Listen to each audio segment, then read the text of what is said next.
Semuanya, assalamualaikum warahmatullahi wabarakatuh. Oke, terima kasih buat teman-teman yang selalu nungguin konten-konten channel YouTube aku. Dan mohon maaf, hampir sebulan aku nggak ngonten karena beberapa hal yang memang aku belum bisa untuk upload video. Entah itu ngurus bimbel P3K perawat, ngurus website yang sudah rilis, ataupun aku juga masih ada urusan kerjaan di RS.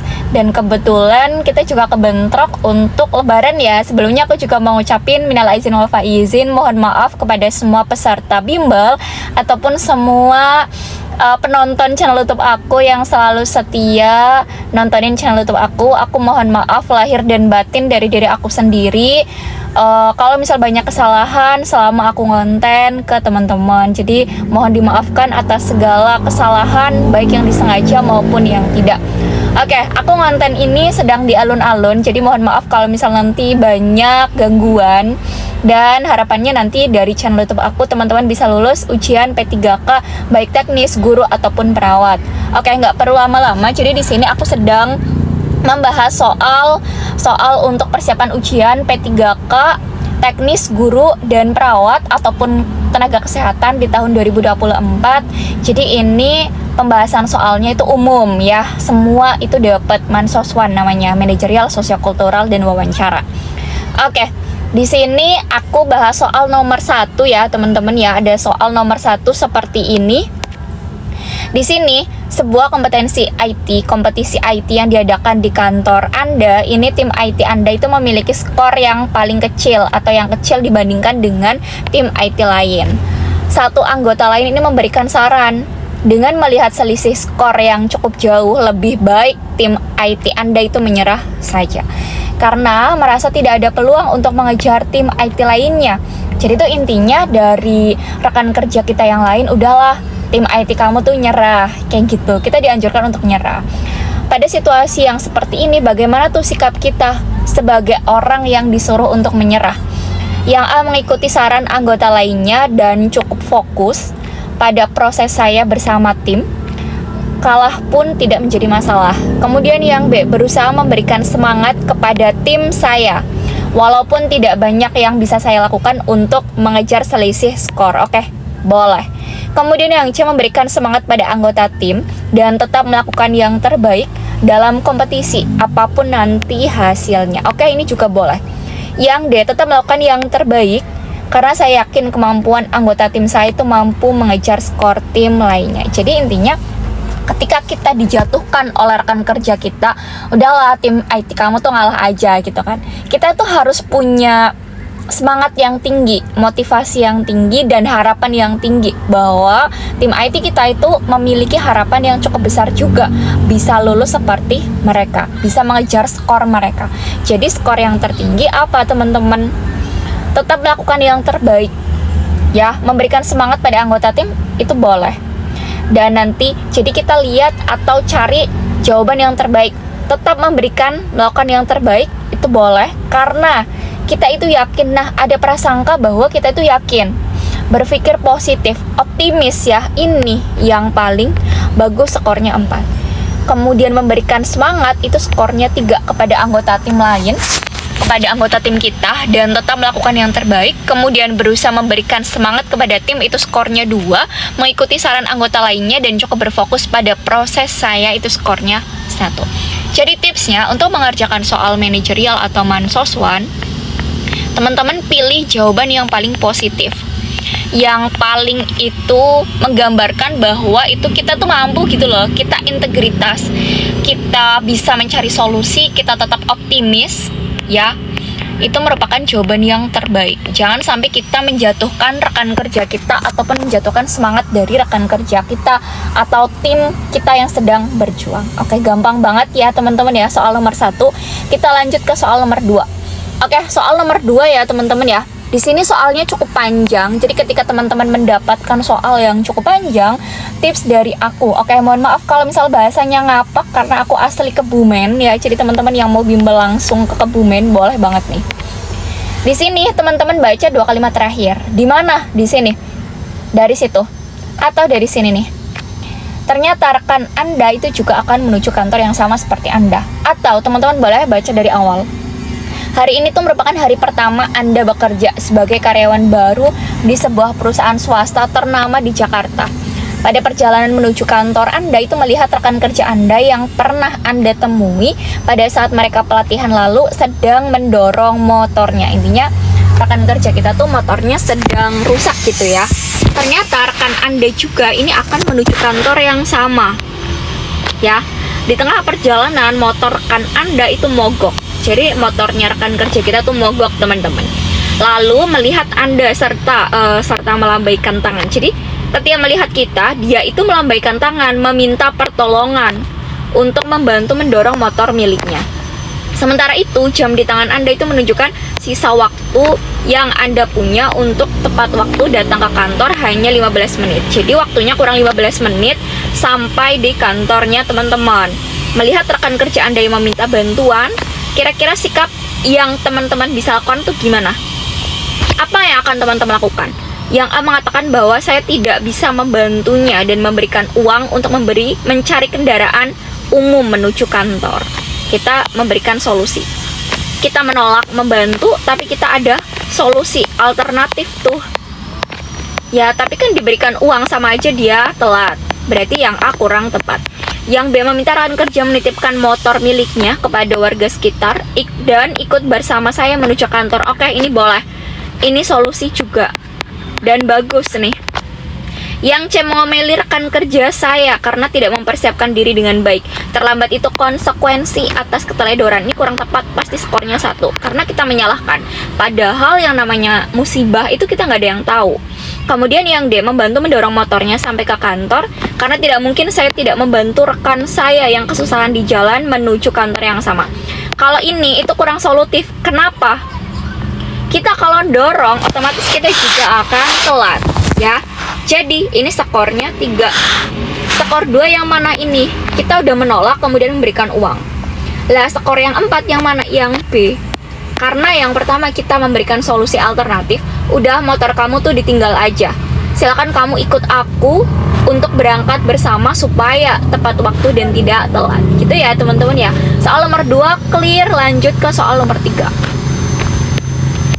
Soal nomor 3 teman-teman, di sini pada hari pertama Anda bekerja, Anda itu sudah mendapatkan tugas yang sangat banyak. Salah satu rekan Anda itu menghampiri meja Anda dan meminta bantuan Anda. Rekan Anda ini kesusahan menyelesaikan laporan karena dia kurang memahami sistem kerja di perusahaan tersebut. Anda ini merupakan karyawan yang diterima dengan nilai yang sangat bagus. Dengan kemampuan Anda, seharusnya Anda itu mampu membantu menyelesaikan permasalahan rekan Anda. Tetapi Anda memiliki waktu yang singkat untuk mengerjakan pekerjaan Anda sendiri. Bagaimana sikap Anda? Yang A memberikan saran untuk mencari caranya di internet supaya dia mampu mengerjakan sendiri permasalahannya. Ini ada solusi alternatifnya untuk mencari di internet.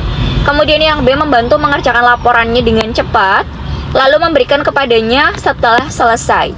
Kemudian melanjutkan pekerjaannya. Kalau kayak gini tuh sebenarnya boleh-boleh aja, tapi kita tuh tidak bisa memandirikan dia. Jadi kurang alternatif. Kemudian yang C mengabaikannya karena mengganggu pekerjaan saya, ini juga kurang tepat. Ini skornya 1. Harusnya kemampuan dasar seperti itu sudah dikuasainya sebelum diterima di perusahaan ini. Ini tuh kita menyepelekan dia dan menganggap dia itu kurang mampu, kurang kompeten. Kemudian yang dia menjelaskan secara singkat dan memberikan contoh laporan yang saya miliki serta agar bisa menjadi acuan dia mengerjakan laporan. Nah, ini solusi dan alternatif yang paling tepat. Yang pertama, kita membantu untuk menjelaskan secara singkat dan memberikan contoh laporan, di mana dengan cara itu dan contoh itu dia itu bisa mandiri ke depannya, tidak tergantung ke kita terus ya. Kemudian skor 3 itu ada di A. Kita memberikan saran, udah kamu silakan searching di internet supaya nanti tuh ada gambaran. Kalau yang B membantu, ini ibaratnya dia akan ketergantungan ke kita terus. Jadi kita itu tidak akan memandirikan dia. Oke, lanjut. Oke, sebelum kita lanjut, jadi di sini aku sedang membuka bimbel dan ada paket tryout yang bisa teman-teman pelajari, yang bisa teman-teman kerjakan. Silakan teman-teman buka Google, ya, buka Google. Terus teman-teman cari website yang namanya tiasacademy.com. Websitenya di situ itu akan berisi P3K dan SKD CPNS. Ada tryout bidan, P3K bidan. Ini fasilitasnya bisa teman-teman pelajari. Tryoutnya itu 1 kali bisa dikerjakan berulang. Sudah sistem CAT, teman-teman ngerjain, daftar di situ, beli di situ paketnya, langsung bisa teman-teman kerjakan. Kemudian ada paket tryout Mansos One. Ini itu untuk semua formasi. Semua formasi, baik dia itu bidan, nakes, kemudian guru, atau dia itu teknis, bisa teman-teman beli di situ ya. Websitenya tiasacademy.com, silahkan buka di situ, di Google searching muncul tiasacademy.com, kemudian teman-teman daftar akun, buat akun dulu, daftar, silahkan beli paketnya ya. Teman-teman silahkan bisa langsung bayar, beli, langsung kerjakan, tidak usah kirim bukti pembayaran, itu enggak, karena sudah langsung terintegrasi di websitenya ya. Kemudian di sini bimbel P3K perawat aku juga sedang membuka, baik dia D3 ataupun dia nurse ya. Ada juga semuanya. Fasilitasnya lengkap, 12 kali live streaming, kemudian 12 kali kuis, 3 kali paket tryout, grup aktif Telegram, tersedia rekaman dan PPT aktif selama 6 bulan, dan kemarin sudah pertemuan 1. Silakan teman-teman beli di situ paketnya, karena itu teman-teman sudah langsung mengerjakan soalnya bentuk CAT, website langsung, tidak seperti bimbel aku yang sebelum-sebelumnya. Sekarang sudah ada kemajuan. Atau teman-teman yang ngerasa aku tuh nggak usah bimbel kak, langsung belajar soal-soalnya aja, ada di sini. Teman-teman akan mendapatkan e-books, bisa beli e-booksnya di situ ya. Setelah beli, teman-teman buka di menu materi, itu bisa di-download ya. Ini beli dulu, kemudian teman-teman bisa langsung akses di bagian materi ya. Silakan, nanti akan di pojok kiri strip 3 itu akan muncul di sini, diklik materi. Nah, teman-teman bisa download di bagian materi ya. Kemudian ini untuk P3K nurse itu juga ada, silakan lengkap, bisa teman-teman pelajari, bisa teman-teman kerjakan soal-soalnya dan tryoutnya juga. Kemudian bagi teman-teman yang nggak mau bimbel, cuma ingin tryout aja, juga tersedia paket tryout P3K perawat, baik tryout 1, tryout 2, dan tryout 3. Teman-teman sudah bisa beli paketnya untuk teman-teman berlatih ya. Ini ya paket tryout 2, paket tryout 1, silakan teman-teman bisa beli di website tiasacademy.com. Websitenya di situ untuk teman-teman belajar bimbel P3K perawat, soal P3K perawat bidan, untuk semua teknis, manajerial, sosiokultural, wawancara, P3K teknis, P3K guru, ataupun P3K nakes. Oke, kita lanjut ke soal nomor 4. Di sini ada soal nomor 4 seperti ini. Saat hendak membayar makan siang di kantin bersama dengan rekan kerja Anda, dompet Anda itu tertinggal di dalam tas yang tersimpan di loker kerja. Lalu rekan Anda itu menawarkan untuk membayar tagihan makan Anda. Anda berjanji untuk mengganti uang tersebut setelah sampai di kantor nantinya. Tetapi rekan Anda itu mengatakan bahwa tidak perlu mengembalikan uang tersebut. Tidak sengaja Anda melihat isi dompet rekan Anda yang hendak membayar makanan. Hanya tersisa Rp100.000 yang cukup untuk membayar makanan Anda dan rekan kerja Anda. Sedangkan waktu untuk menerima gaji itu masih beberapa hari lagi. Melihat situasi seperti ini, bagaimana sikap yang seharusnya Anda lakukan, teman-teman? Gimana tuh melihat kondisi seperti itu? Kan kita nggak mungkin ya, ibaratnya tuh nggak bayar utang ke rekan kerja kita. Ini juga salah satu wujud kejujuran kita. Peduli nggak kita dengan rekan kerja kita? Ya, yang A, saya berkata akan menggantinya jika saya ingat nanti. Ada kata kunci jika saya ingat, berarti kalau nggak ingat nggak akan bayar. Itu kurang tepat ya. Jika dia tetap mengatakan untuk tidak mengganti uangnya, saya akan simpan uang itu. Kurang tepat. Yang B, sampainya di kantor nanti, saya akan mengganti uang milik teman saya. Tidak peduli bagaimana kondisi dia saat ini, bagi saya hutang tetaplah hutang. Oke, bagus. Kemudian yang C, saya akan mengatakan tidak pada rekan Anda untuk membayar makanan saya dan lari menuju loker kantor untuk mengambil dompet. Ini juga bagus ya teman-teman ya. Ketika mendapatkan soal P3K, teman-teman perlu untuk memahami kata kunci. Jadi sebelum menjawab pertanyaan di soal ujian CASN, teman-teman harus bisa fokus. Kemudian yang D, tetap saya akan kembalikan uang yang telah rekan kerja saya pinjamkan, melihat kondisi dia yang mungkin saja itu merupakan uang terakhir. Jadi ketika teman-teman atau kita sudah melihat kondisi rekan kerja kita seperti itu, alangkah baiknya kita gimana? Ya udah, kalau bisa kita bisa bayar. Ya, kita bayar. Atau kita itu langsung nanti ketika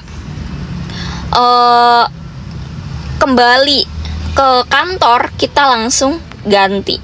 Karena di sini kondisinya kita itu sudah posisi di kantin, ya udah nggak apa-apa dibayarkan dulu. Sesampainya kantor nanti akan kita ganti apapun kondisinya. Atau kalau memang teman-teman jarak kantor dengan kantin dekat, boleh ambil ya. Atau teman-teman juga harus tetap mengembalikan. Bukan cuma melihat kondisi, tapi memang hutang adalah hutang yang askornya 1. Gitu ya teman-teman ya. Silakan untuk teman-teman pahami kembali tipe soalnya, fokus pada kata kunci dan sikap kita menghadapi suatu masalah. Oke? Lanjut soal nomor 5. Di sini ada soal seperti ini. Pada rapat yang akan diadakan pada tanggal 30 Desember di sebuah atau di perusahaan tempat Anda bekerja, Anda diminta untuk memberikan kata sambutan untuk investor asing pada acara rapat oleh pimpinan. Sebagian besar dari investor yang akan hadir berasal dari negara Cina. Pimpinan Anda itu meminta untuk mempersiapkan kata sambutan menggunakan bahasa Inggris dan bahasa Mandarin. Karena CV saat melamar pekerjaan di perusahaan Anda menuliskan kemampuan bahasa yang Anda kuasai merupakan bahasa Inggris dan bahasa Mandarin, maka pimpinan memilih Anda untuk sebagai pembuka acara rapat tersebut. Sudah 5 tahun Anda bekerja dan hampir tidak memakai bahasa Mandarin dalam pekerjaan, Anda sudah mulai lupa bahasa tersebut. Sedangkan waktu yang diperlukan untuk mempersiapkan hanya tersisa 2 hari saja. Lalu apa yang akan teman-teman lakukan nih? Yang A, berlatih kembali bahasa Mandarin yang dulu pernah saya pelajari dengan berfokus pada kalimat sambutan saja. Yang B, menyarankan orang pengganti. Saya takut mengecewakan pimpinan karena sudah lama tidak menggunakan bahasa itu. Jangan kesempatan itu nggak datang 2 kali. Kemudian yang C, meminta bantuan teman yang ahli dalam bahasa Mandarin untuk membuat kata sambutan, kemudian saya hanya perlu menghafal. Yang D, membuka buku-buku Mandarin yang ada dan berlatih mulai dasar demi membangun relasi dengan orang asing. Nah, ini yang paling bagus. Jadi, kita refresh lagi materi yang sebelumnya, ilmu yang sebelumnya sudah pernah kita pelajari, kita akses lagi tuh, ya. Jangan cuma kita meminta bantuan rekan kerja aja. Kalau kayak gini sebenarnya boleh-boleh aja dengan waktu yang mepet, tapi itu tidak akan kita bisa berkembang lagi. Kita akan stuck hanya pada yang sudah dituliskan aja. Yang A skornya 2 dan yang B skornya 1. Gitu ya teman-teman ya. Oke. Lanjut, soal nomor 6, soal nomor terakhir. Anda bersama ketiga teman Anda menghadiri wawancara kerja di sebuah atau suatu perusahaan keuangan terbesar di Indonesia. Anda menyadari standar yang dibutuhkan untuk menjadi pegawai di perusahaan tersebut sangatlah tinggi. Ketika teman Anda mendaftar merupakan lulusan terbaik di universitas negeri ternama. Kuota yang dibutuhkan untuk jabatan itu hanya 1 kursi saja. Dari ke-4 orang yang diwawancarai, 2 orang lainnya keluar dengan ekspresi wajah yang muram. Tersisa Anda dan 1 teman Anda yang bernama Rudi. Ayah Rudi merupakan pegawai tetap selama kurang lebih 15 tahun di perusahaan tersebut. Mengingat fakta tersebut, bagaimana sikap Anda? Yang A, memotivasi dan menenangkan diri, serta berdoa, semoga saya dapat melakukan yang terbaik. Oke. Yang B, tetap yakin dengan kemampuan yang saya miliki, diterima atau tidak, saya akan tetap melakukan yang terbaik. Oke, boleh. Yang C, menanyakan kepada kedua teman saya yang lebih dulu masuk wawancara, apa saja yang ditanyakan oleh penguji. Ini kurang tepat. Yang D, meminta Rudi agar menyampaikan pada ayahnya untuk merekomendasikan saya di jabatan lain apabila tidak lulus. Ini kurang tepat. Ini skornya 1, ini skornya 2. Ketika teman-teman melihat kondisinya seperti itu, kalau bisa adalah kita tetap yakin dengan kemampuan diri kita, diterima atau tidak, yang penting kita sudah memberikan yang terbaik. Sedangkan yang A skornya 3, yang memotivasi dan menenangkan diri, berdoa supaya teman-teman itu bisa melakukan yang terbaik. Gitu ya teman-teman ya. Oke, jadi itu merupakan soal-soal untuk persiapan ujian P3K tahun 2024, P3K Tenaga Guru, P3K Nakes, ataupun P3K Teknis. Teman-teman bisa belajar dari channel YouTube aku bahwa di tahun ini rencananya P3K dan CPNS akan dibuka besar-besaran. Jadi harapannya semua peserta atau semua penonton channel YouTube aku bisa lulus menjadi ASN di tahun 2024 ini. Aku tutup. Assalamualaikum warahmatullahi wabarakatuh. Bagi teman-teman yang mau daftar bimbel bisa langsung kunjungi website tiasacademy.com. Ya, silakan, aku tunggu teman-teman bisa lulus menjadi ASN di tahun 2024. Bye bye.